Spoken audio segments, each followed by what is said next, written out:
Hi friends, இத்தனை நாளாக அருண் ரொம்ப நல்லவருன்னு நினச்சவங்க எல்லாத்துக்குமே இன்றைக்கி முத்து மேலே தான் நல்ல நம்பிக்கை வந்திருக்கு. அருண் முத்து சொல்கிற மாதிரி ரொம்ப செல்ஃபிஷ் தான். அருண் பயங்கர சாதனை படைச்சிட்டாரு. ஒரு திருடங்கிட்ட இருந்து ஒரு அம்மாவோட உயிரை காப்பாற்றி செயின் எல்லாம் காப்பாற்றிருக்காரு அப்படின்னு சொல்லி அருணுக்கு ப்ரமோஷன் கொடுக்குறாங்க. ஆனால் அதில் ஒரு வார்த்தை கூட முத்துவை பற்றி அருண் உபயோகிக்கவே இல்லை. ஃபுல் கிரெடிட் முத்துவுக்கு தான் போகணும். ஏன்னா முத்து எடுத்து அந்த பூத்தொட்டியை அவர் மேலே போடலின்னா அருணுக்கு இந்த கிரெடிட்டே கிடச்சிருக்காது. கண்டிப்பாக முத்துவுக்கு இதில் பாதியாவது சேரணும். ஆனால் எல்லா கிரெடிட்டுக்கும் அருணுக்கு தான் போயிடுச்சு. இந்த பிரச்சனையில் கண்டிப்பாக அருண் முத்துக்கிட்ட நல்ல பேர் எடுத்திருக்கலாம். ஏன்னா வெளியில் எல்லாத்திட்ட சொல்கிறப்போ முத்து தான் இதுக்கு காரணம் அப்படிங்கிற உண்மையை அவர் சொல்லியிருந்தாருனாவே போதும். அருண் முத்துவுக்கு கொஞ்சம் பிடிக்க ஆரம்பிச்சிருக்கு. ஆனால் பண்ணினது என்னவோ முத்து தான். எல்லா கிரெடிட்ஸும் அருணுக்கு போயிருக்கு. இது அருண் ஏத்துக்கிட்டது ரொம்ப தப்பு. எல்லா ஹெல்ப்பும் பண்ணிட்டு முத்துப்பாவா அவர் எதுவுமே கண்டுக்காம இருக்காரு.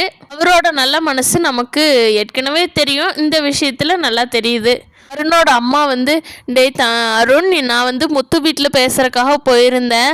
ஆனால் உனக்கு சப்போர்ட்டிவாக அங்கே யாருமே பேசலப்பா, அதனால் உனக்கு வேறு பொண்ணும் பார்க்கலான்னு நினச்சிட்ருக்கேன் அப்படிங்கிறாங்க. பார்க்கலாம் ஃப்ரெண்ட்ஸ், அருண் சீதாவோட மேரேஜ் நடக்க போகுதா இல்லை கதையை எப்படி கொண்டுகிட்டு போகிறாங்கன்னு. ரோஹிணி இன்னும் ரொம்ப நாள் விட்டுட்டே இருந்தோம்னா நம்ம மனோஜ் மனசை மாற்ற முடியாது. கூடிய சீக்கிரம் மனோஜ் மனசு மாறி அம்மா பிள்ளையாக இருக்கிறத விட்டுட்டு கொஞ்சமாவது பொண்டாட்டி பேச்சை கேட்கணும். அதுக்கு சீக்கிரமாக ஏதாவது நடவடிக்கை எடுக்கணும்னு சொல்லிட்டு மகேஷ், நான் இன்னைக்கே உன்னை பார்க்க வர்றேன் மகேஷ் அப்படின்னு ஃபோனில் சொல்லிட்டு கிளம்பி போகிறாங்க.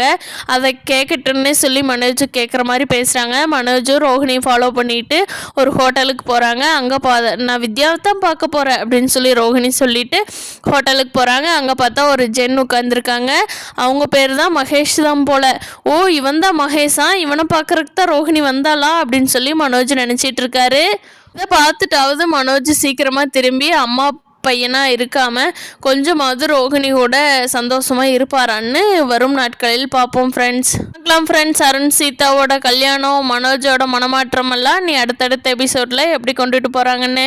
இந்த வீடியோ பிடிச்சிருந்தா லைக் பண்ணிக்கோங்க. தேங்க்யூ.